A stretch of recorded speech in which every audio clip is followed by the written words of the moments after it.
प्रिय बच्चों नमस्कार। विद्या मंदिर की ऑनलाइन क्लासेस में आप सभी का स्वागत और अभिनंदन। आज हम पढ़ेंगे वास्तविक संख्याओं और उनके दशमलव प्रसार के बारे में। प्राय हम देखते हैं कि जब किसी संख्या में अन्य संख्या का भाग देते हैं तो उसका दशमलव प्रसार में मुख्य रूप से दो घटनाएं घटित होती है। या तो भाग पूरा चला जाता है और या फिर भाग नहीं जाता है, शून्य प्राप्त नहीं होता है भागफल में, और उसमें एक शेष फलों की एक पुनरावृत्ति श्रृंखला प्राप्त होती है। और शेषफल शून्य न होने की स्थिति में दशमलव प्रसार दो भागों में विभक्त हो जाता है। तो दशमलव प्रसार दो भागों में विभक्त हो जाता है। वो दशमलव प्रसार के दो भाग कौन से होंगे वो हम इसके बारे में अध्ययन करेंगे। तो दशमलव प्रसार मुख्यतः दो भागों में विभक्त होता है।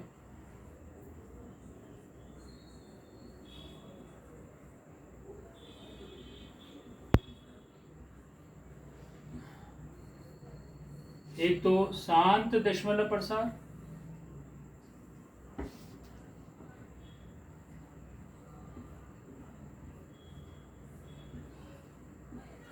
शांत दशमलव प्रसार यानी कि शेषफल में शून्य आ जाता है, और दूसरा होता है अशांत दशमलव प्रसार। अशांत दशमलव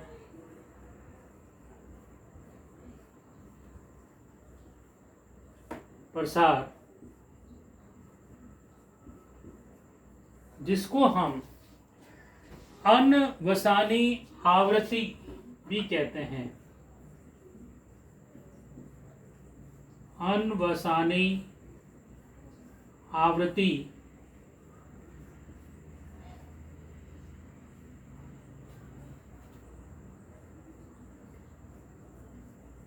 भी कहते हैं। अब इसमें शांत दशमलव क्या होता है, इसको हम इंग्लिश में टर्मिनेटिंग भी कहते हैं।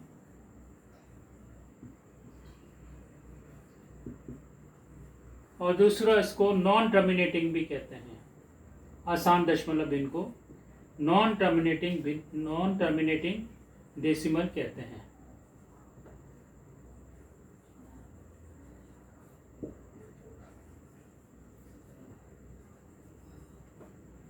नॉन टर्मिनेटिंग डेसिमल कहलाता है।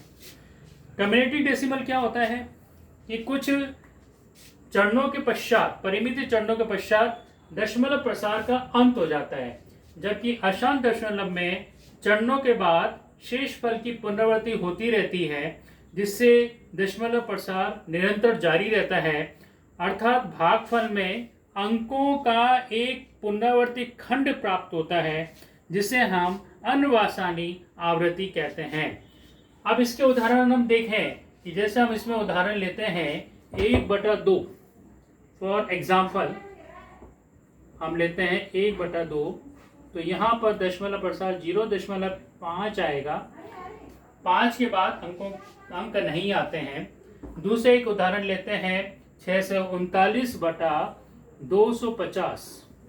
यदि 639 में 250 का भाग देते हैं तो ये 2.5 और 6 आएगा।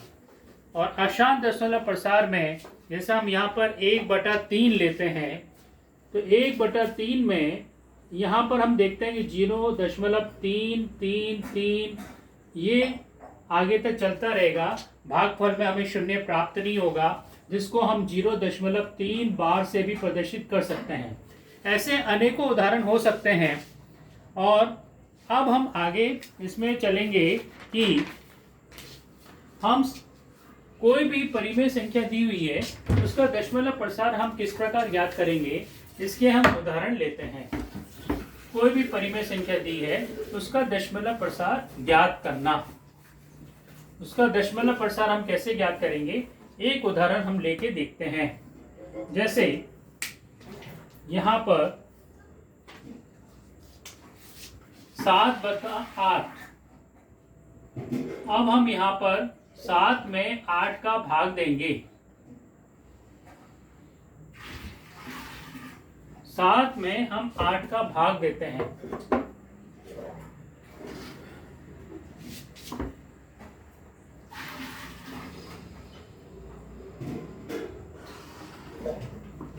सात में 8 का भाग देते हैं।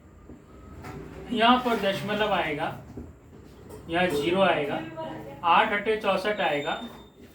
अब यहाँ पर सब्ट्रैक्ट करेंगे, घटाएंगे, घटाने पर हमें 6 मिलेगा।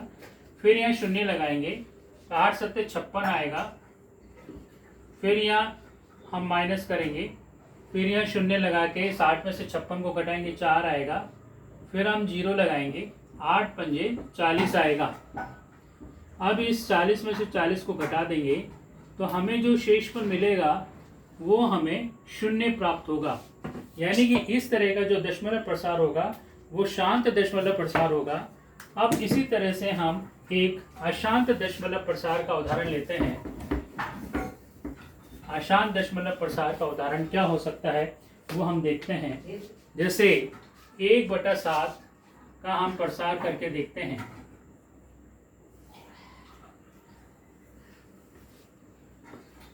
यह हमने 1 लिखा, यह हमने 7 लिखा, दशमलव लगाया, 7 एकम 7 गया, यहाँ घटाया, घटाने पे 3 आएगा। फिर शून्य लगाया, फिर यहाँ 7 लिखा, 7 में फिर 30 में 7 का भाग दिया, 30 में 7 का भाग देने पर 4 बार जाएगा, 28 आएगा। फिर यहाँ माइनस किया, यहाँ पर 2 आएगा, और फिर यहाँ शून्य लगाया, 7 दूनी 14 आएगा। फिर यहाँ घटाया, यहाँ पर 6 आएगा।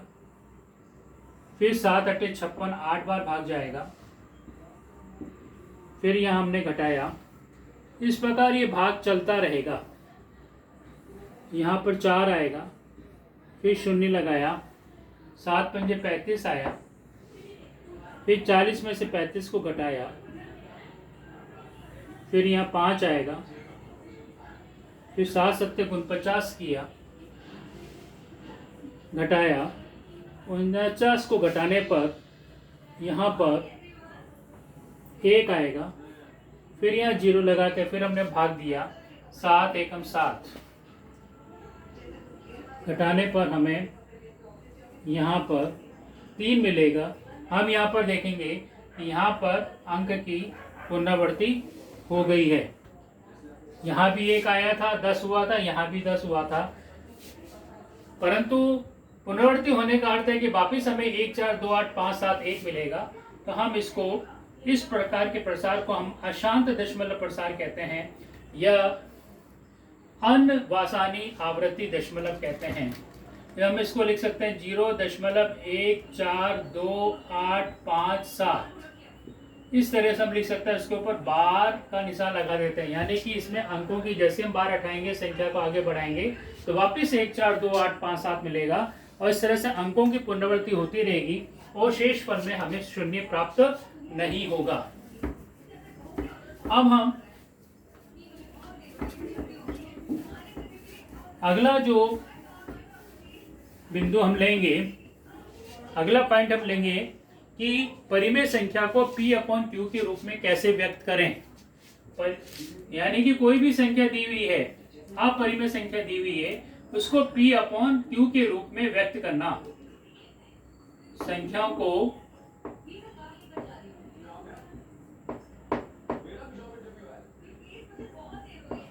P/Q के रूप में व्यक्त करना।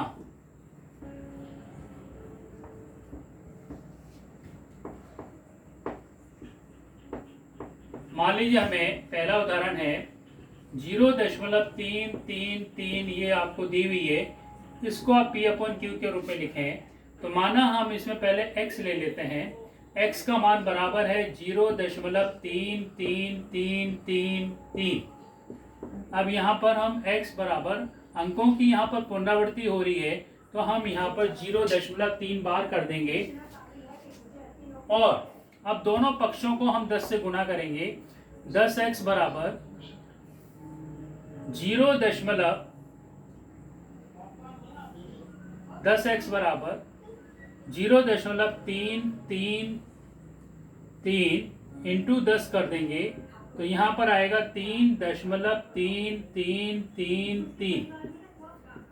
अब यहाँ पर हम देखेंगे कि 10x बराबर 3 प्लस हम जो संख्या लेके चले थे 0.3,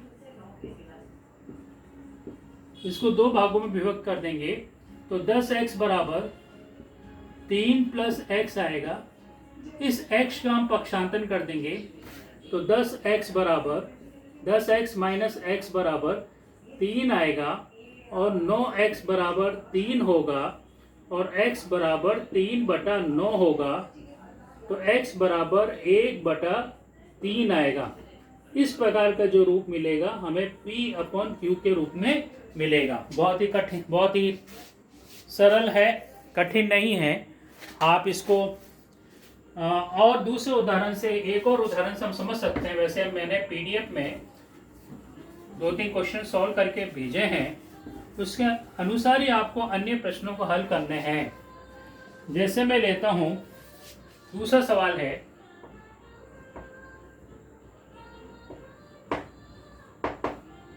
1.272727, यह मैंने लिया। अब माना x बराबर 1.272727। अब यहाँ पर देखिए कि यहाँ पर अंकों की पुनरावृत्ति दशमलव के बाद दो अंकों के बाद हो रही है। यहाँ 27 आया, यहाँ फिर 27 आया, फिर यहाँ 27 आया। तो इस डेसिमल को हमें स्प्लिट करना पड़ेगा, यहाँ पे ले जाना पड़ेगा। तो हमें दोनों पक्षों को 100 से गुणा करना पड़ेगा।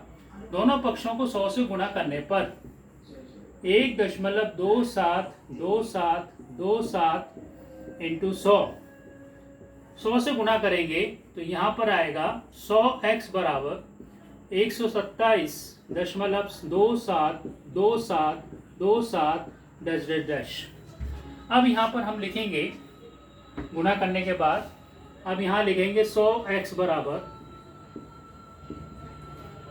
यहाँ पर क्या होगा कि ये वाला अंक अपने को लिखना है। तो इस वाले अंक पे हम क्या करेंगे, 126 इसके टुकड़े कर लेंगे, 126 और प्लस 1.272727, यानी कि 126 में आप ये जोड़ेंगे तो 127.272727 मिलेगा। अब 100x बराबर 126 प्लस x हम लिख सकते हैं, क्योंकि यहाँ पर हमने x लिया हुआ है, इसलिए हम इसको x लिख सकते हैं। तो 100x का पक्षांतरण कर लेंगे, बाएं पक्ष में ले जाएंगे तो माइनस x बराबर 126 और 99x बराबर 126 और x बराबर 126/99। अब इसे 3 की भाजकता का नियम देखेंगे। 6 और 2 8 और 1 9 होता है और 9 और 9 18 होता है, यानी 3 का भाग इसमें जाता है। तो 3 चौक 12, 3 दूनी 6 और यहाँ 33, फिर 3 का भाग जाएगा, 14 3 42 और 11 3 33। तो x बराबर 14/11 आएगा, जो कि P/Q के रूप में होगा। इस तरह से हम अन्य प्रकार के सवाल भी हम कर सकते हैं।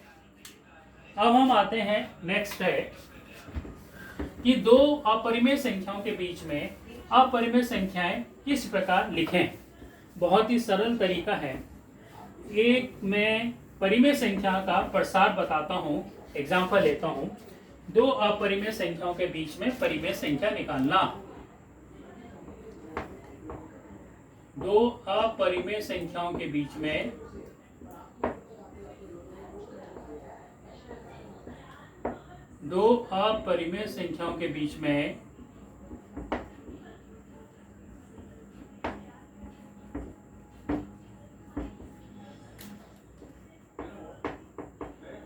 अपरिमेय संख्या ज्ञात करना। अपरिमेय संख्या ज्ञात करना। अब यहाँ पर देखेंगे कि 1/7 था, उसका दशमलव प्रसार क्या था। 1.7 का दशमलव प्रसार क्या होगा, उसके बारे में हम यहाँ पर देखेंगे। 1/7 का जो दशमलव प्रसार था, 1/7, इसका जो दशमलव प्रसार आया था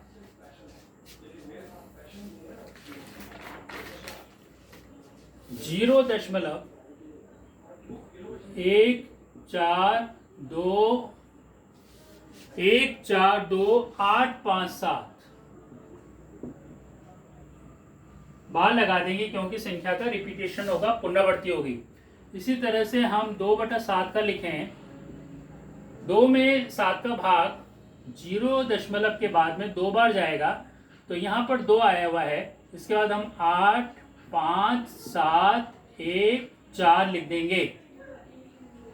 3/7 का हम करें दशमलव प्रसार, तो 3 में 7 का भाग 0 के बाद में 4 बार जाएगा, तो 7 चौक 28, 4, 2, 8, 5, 7, 1, ऐसी कैसी ऊपर वाली सारी संख्या लिख देंगे। 4/7 में हम 7 का भाग देंगे तो कितनी बार जाएगा? 5 बार। 7 पंजे 35, 5 यहाँ आ रहा है, इस 5 को यहाँ लिखेंगे और 5 के बाद आने वाली संख्या 7 और 1, और स्टार्टिंग 4 से हुआ है तो 4, 2, 8 आएगा। इस तरह से हमें 1/2 और 4/7 के बीच में जो परिमेय संख्या प्राप्त होगी वो क्या होगी? 1/7 देखेंगे छोटा है किससे? 2/7 से। 2/7 छोटा है 3/7 से। 3/7 छोटा है 4/7 से। तो सबसे बड़ी परिमेय संख्या हुई 4/7 और सबसे छोटी परिमेय संख्या हुई 1/7। ये हमने यहाँ पर देखा। तो इसके बीच में हम अनंत परिमेय संख्या भी निकाल सकते हैं। किन्हीं भी दो परिमेय संख्याओं के बीच में हम अनंत दशमलव प्रसार की संख्या ज्ञात कर सकते हैं। अब मान लीजिए दो अपरिमेय संख्याओं के बीच में हमें संख्या निकालनी है, तो उसके लिए हम क्या करें? मान लीजिए कोई संख्या आपको दी हुई है, 1.023 दी हुई है। 0.2 की जगह हम यहाँ पर 823 दी हुई है। इससे बड़ी संख्या निकली है तो हम लिख सकते हैं 1.876। इससे बड़ी लिखनी है तो हम लिख सकते हैं 1.921। इससे बड़ी डैश डैश डैश अनंत तक चलेगी। इससे बड़ी हमें लिखनी है तो हम लिख सकते हैं 2.4321। अपरिमित रूप से अनेक अपरिमेय संख्या लिखी जा सकती है। तो इस तरह के जो क्वेश्चंस हैं कुछ मैंने पीडीएफ में भेजे हैं आपको, आशा है कि आप उसको कर पाएंगे। और कुछ मैंने गृह कार्य भी दिया है। अगर कुछ समझ में नहीं आता तो मैंने आपको पहले व्हाट्सएप नंबर दिया, उस पर आप मैसेज कर सकते हैं, उसका निवारण कर दिया जाएगा। 1-2 बालकों का भी मैसेज आया था, उसका निवारण किया गया है। और आपको गृह कार्य भी दिया गया है, तो उस गृह कार्य को भी पूर्ण कर लीजिएगा। इसी के साथ आज का ये जो लेसन है, पाठ योजना है, समाप्त होती है। शुभ रात्रि।